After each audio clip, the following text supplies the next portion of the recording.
Sarà la sfida di Coppa Italia col Taloro Gavoia ad aprire ufficialmente la stagione agonistica della Nuorese. La Federazione Calcio questo pomeriggio ha ufficializzato i gironi di Coppa Italia che vedranno solo scontri diretti. E la Nuorese il 1° settembre affronterà Gavoi, i rivali di sempre, il Taloro che in questi anni si è dimostrato un avversario ostico e di grande valore.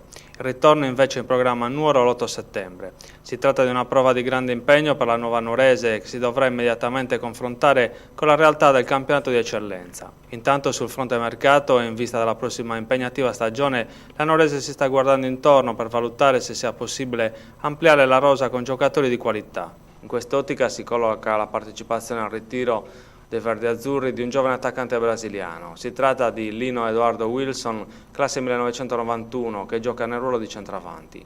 Dopo aver disputato le giovanili nella scuola calcio Cefat di Santa Caterina in Brasile, nel 2009 Wilson si è trasferito in Italia nel settore giovanile del Lecce. Qui ha fatto la trafila fino ad approvare nella formazione primavera.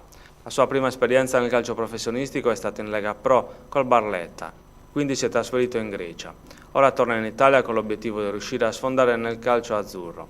Il ritiro con la Nuorese, durante il quale Wilson verrà valutato dal tecnico Bernardo Mereu, potrebbe essere l'occasione giusta per mettersi in mostra. Stesso discorso va fatto per alcuni giovani provenienti dal settore giovanile del Cagliari, che prenderanno parte al ritiro dei verdi-azzurri e saranno sotto osservazione dello staff tecnico. La Nuorese sta cercando di ultimare la composizione dell'organico per partire già da settembre con un nucleo preciso di giocatori sui quali lavorare. Sarà poi il responsabile del campionato a dare un giudizio su quanto fatto in estate dalla società.